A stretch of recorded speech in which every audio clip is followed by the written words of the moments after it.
दोस्तों आज हमारी वर्ल्ड रिलीजन्स की सीरीज की दूसरी एपिसोड है।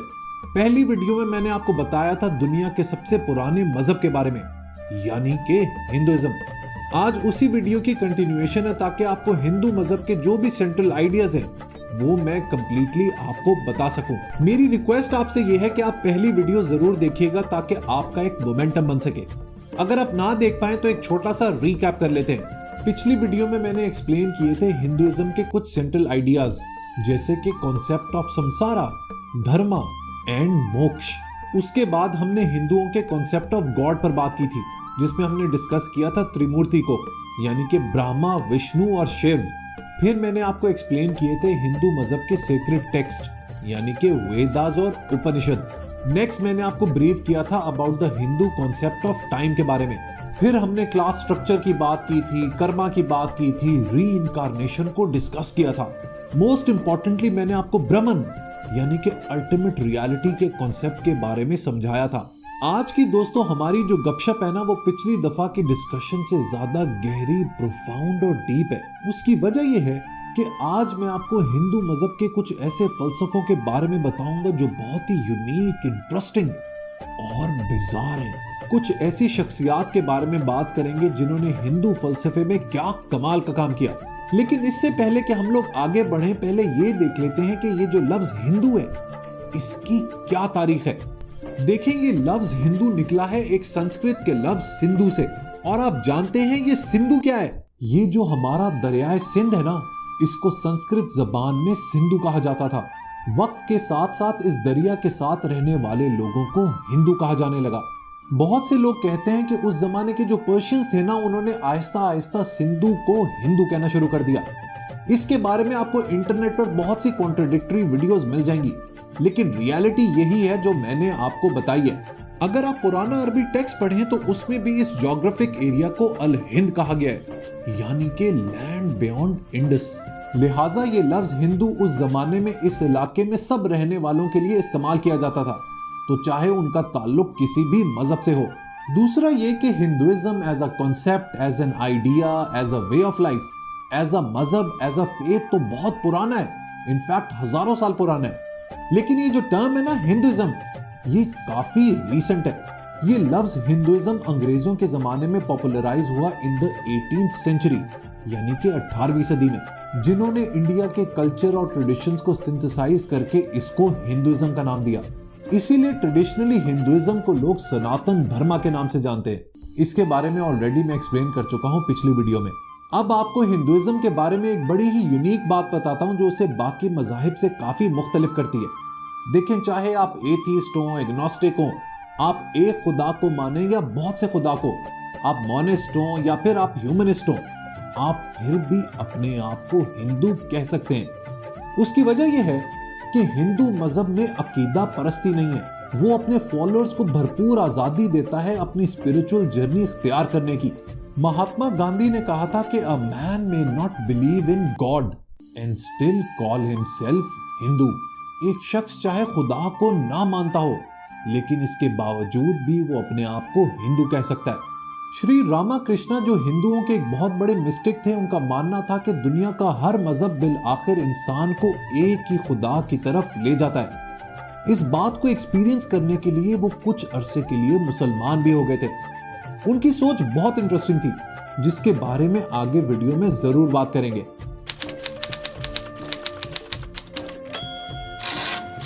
देखिए, दुनिया का हर मजहब इंसान को उसकी जिंदगी का मकसद पहचानने में मदद करता है। हिंदू मजहब में इंसान की जिंदगी के 4 मेन गोल्स या ऑब्जेक्टिव्स हैं, जिन्हें पुरुषार्थास कहते हैं। ये 2 लफ्जों का कॉम्बिनेशन है, पुरुष यानी इंसान और आर्था या अर्थ यानी मकसद, पर्पस या फिर एंड। इन 4 पुरुषार्थास में शामिल हैं धर्मा, आर्था, कामा और मोक्ष। इनको आप धर्म, अर्थ, काम या मोक्ष भी कह सकते हैं। एक इंसान पूरी जिंदगी इन 4 चीजों को अचीव करने की कोशिश में लगा रहता है। धर्मा का मतलब है राइट लिविंग, यानी कि एक सच्ची और ईमानदार जिंदगी गुजारना। धर्मा दरअसल इंसान की डिवाइन ड्यूटी का नाम है और ये एक ऐसी फोर्स है जो सोसाइटी के फैब्रिक को बैलेंस रखती है। अर्थ का मतलब है खुशहाली और दौलत हासिल करने के लिए कोशिश करना, क्योंकि इंसान की खुशी, उसकी हैप्पीनेस बहुत हद तक उसकी दौलत उसके फॉर्च्यून, उसके वेल्थ से जुड़ी हुई है। अर्थ के बाद आता है कामा, जिसका ताल्लुक इंसान के प्लेजर से है। इंसान ये प्लेजर हासिल करता है अपनी 5 सेंसेस से, अपनी रूह से और अपने दिमाग से। कामा में इंसान का मेंटल प्लेजर भी शामिल है और सेक्सुअल प्लेजर भी। लेकिन इवेंचुअली इंसान की जिंदगी का जो सबसे बड़ा ऑब्जेक्टिव है ना, वो है मोक्ष हासिल करना। मोक्ष का मतलब है लिबरेशन, कंटेंटमेंट और सेल्फ फुलफिलमेंट। ये दरअसल जिंदगी की फाइनल स्टेज का नाम है। मोक्ष की स्टेज पर इंसान अपनी सारी मटीरियलिस्टिक और अर्थली डिजायर से ऊपर उठ जाता है। उसके लिए ये सब कुछ मीनिंगलेस हो जाता है। 6th सेंचुरी BC तक जिंदगी के पर्पस को लेकर हिंदुइज्म में 2 तरह की रिवायत कायम हो चुकी थी। ज्यादातर लोग वैदिक ट्रेडिशंस को फॉलो करते थे, जिसमें वो खुदा के सामने सैक्रिफाइस पेश करते थे ताकि बदले में उनको वेल्थ और प्लेजर मिल सके। जबकि दूसरी तरफ लोग एसेटिसिज्म की तरफ माइल होने लगे। एसेटिक वो लोग होते हैं जो स्पिरिचुअल लिबरेशन हासिल करने के लिए इस दुनिया से अलग थलग हो जाते हैं, ठीक उसी तरह जिस तरह मुस्लिम कल्चर में दरवेश होते हैं। इस एसेटिक ट्रेडिशन को श्रामना का नाम दिया गया और ये बहुत ही इन्फ्लुएंशियल साबित हुई in the development of Buddhism and Jainism. जिंदगी के पर्पस को तलाश करने की बात करें तो हिंदुइज्म में धर्मा सूत्रास ने भी इंसान के जो करेक्ट बिहेवियर है उसका एक फ्रेमवर्क दिया। धर्मा सूत्रास के मुताबिक वो लोग जिन्होंने धर्मा को पढ़ा है, यानी कि उनको पता है कि राइट लिविंग क्या है, उनके पास जिंदगी में 3 ऑप्शंस होते हैं। एक तो ये कि वो पूरी उम्र वैदिक टेक्स्ट को पढ़ते रहें और समझते रहें। दूसरा ऑप्शन ये कि they can seek wealth and pleasure. और तीसरा ऑप्शन ये कि वो सब चीजें पीछे छोड़कर एक एस्थेटिक बन जाए। लेकिन दोस्तों मसला ये था कि ये जो श्रामना की ट्रेडिशन है ना, ये एस्थेटिसिज्म को ज्यादा वैल्यूएबल समझती थी बजाय आर्था के और कामा के, जिसके बारे में वैदिक ट्रेडिशन ने हमेशा बताया था। हजारों साल तक वेदास ने ये बताया कि मटेरियल कंफर्ट और पर्सनल फुलफिलमेंट एक नोबल कॉज है। लेकिन श्रामना ने दरवेशी को इन सब चीजों से ऊपर करार दिया। लेकिन 5th सेंचुरी BC में धर्मशास्त्रास ने जिंदगी को देखने की एक नई अप्रोच दी।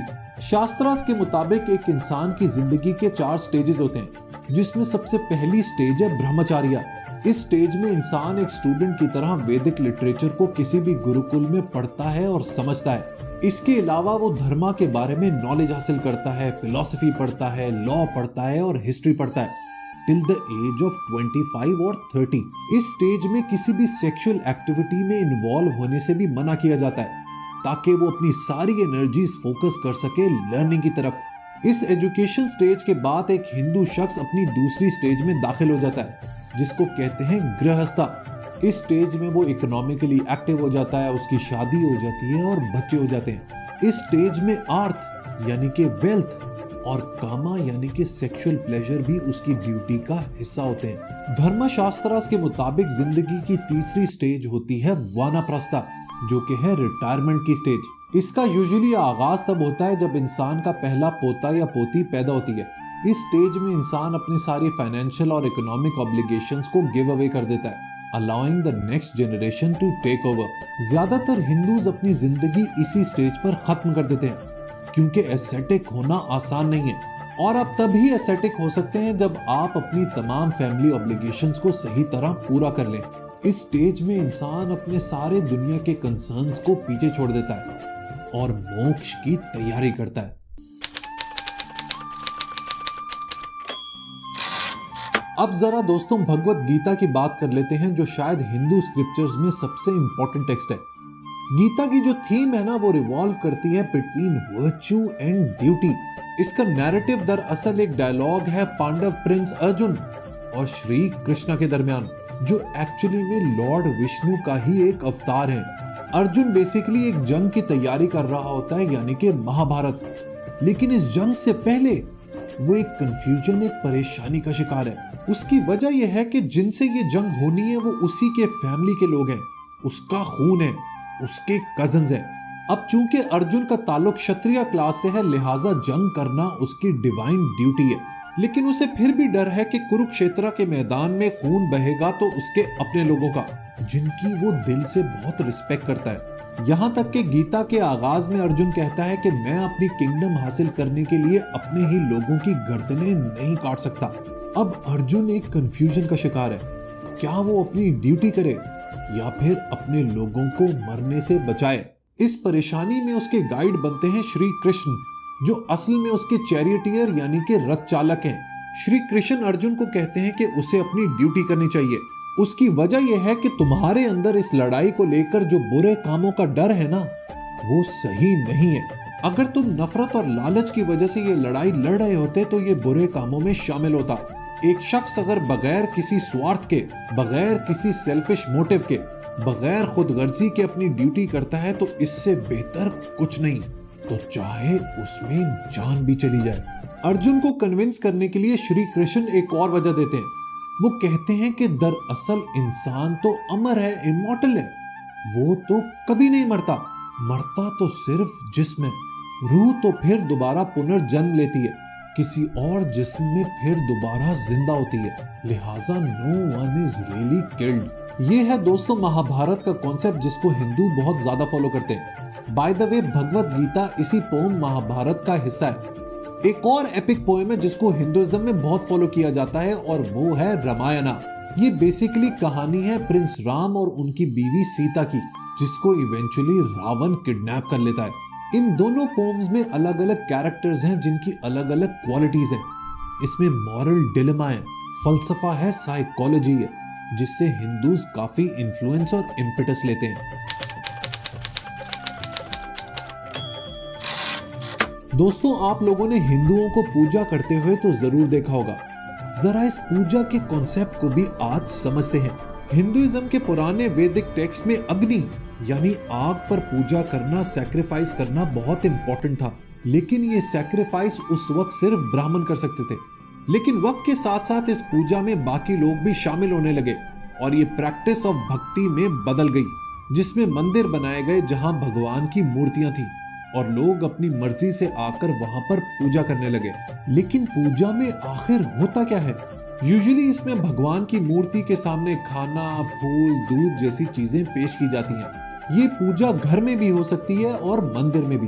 पूजा के आखिर में जिस शख्स ने इबादत की होती है उसे एक प्रसाद भी दिया जाता है, जिसको आप बेसिकली भगवान की ब्लेसिंग कंसिडर कर लें।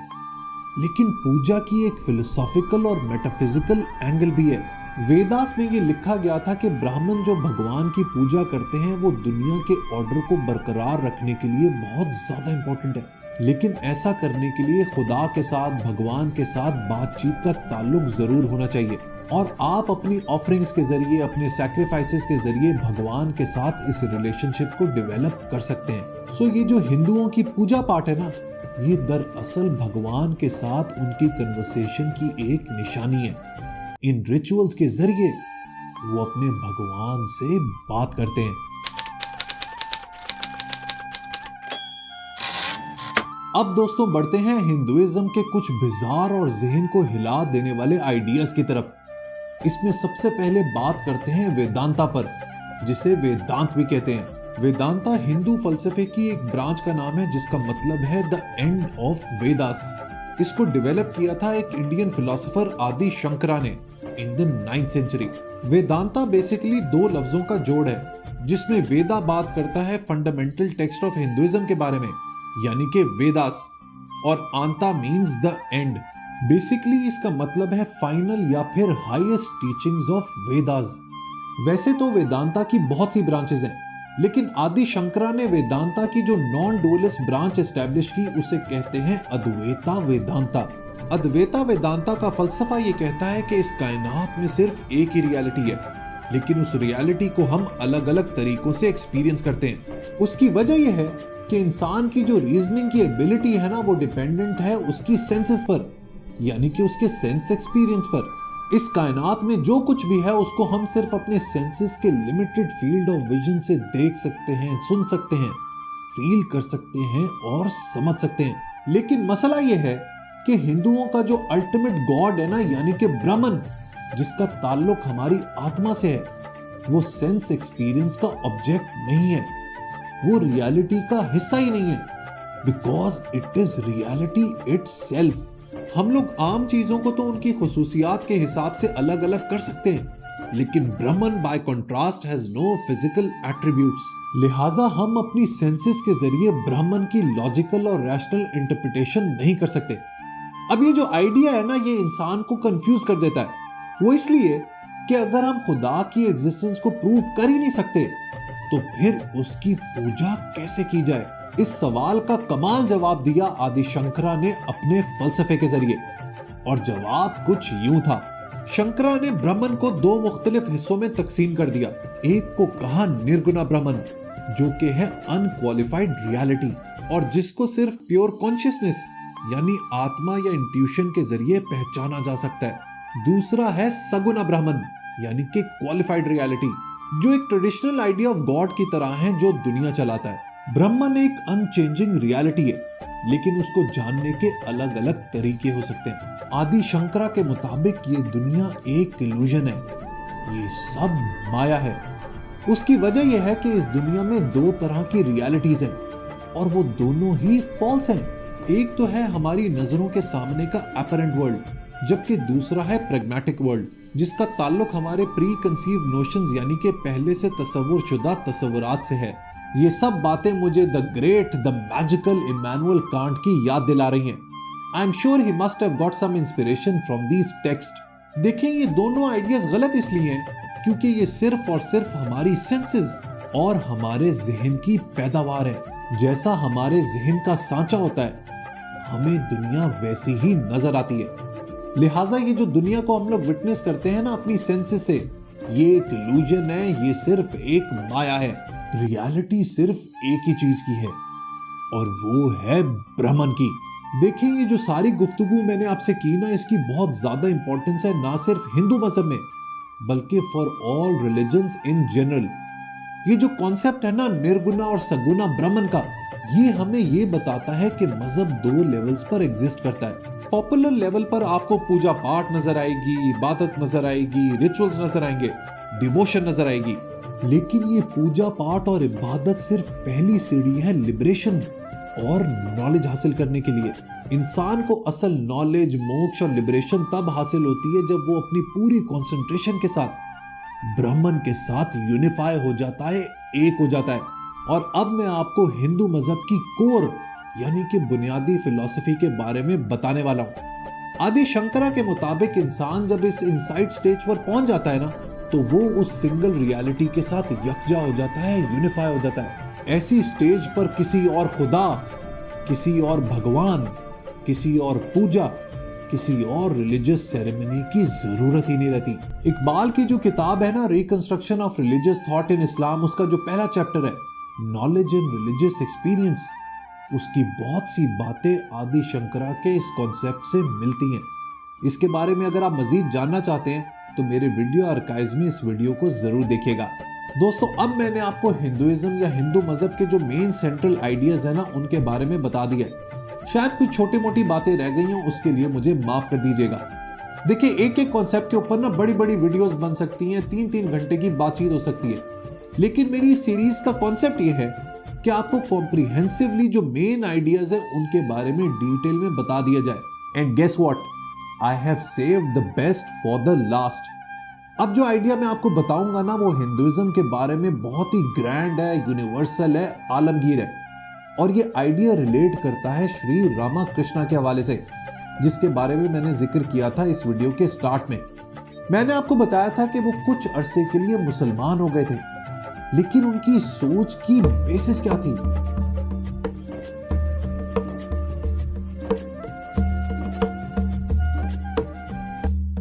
रामाकृष्णा की सोच ये थी कि जब इंसान मेडिटेट करता है तो वो अपने अंदर की डिवाइन रियलिटी, अपने अंदर के खुदा को पहचान लेता है। लिहाजा चाहे वो किसी भी खुदा की इबादत करे, इवेंचुअली है सिर्फ एक ही स्पिरिचुअल और अल्टीमेट रियलिटी। लिहाजा हिंदुइज्म में हर शख्स को आजादी है कि वो अपने हिसाब से पूजा कर सकता है, क्योंकि अल्टीमेटली होली पावर तो सिर्फ एक ही है और वो है ब्रह्मन। लेकिन दोस्तों, कहानी यहीं पर खत्म नहीं होती। रामाकृष्णा का ये मानना था कि आप किसी भी मजहब को इसी तरह से एक्सपीरियंस कर सकते हैं, चाहे आप किसी भी मजहब से हो। इवेंचुअली सबका रास्ता एक ही खुदा की तरफ जाता है। इस बात को साबित करने के लिए श्री रामाकृष्णा ने एक अजीबो गरीब सा एक्सपेरिमेंट किया। वो कुछ अरसे के लिए मुसलमान हो गए और भरपूर तरीके से इस्लामी टीचिंग्स को फॉलो करना शुरू किया।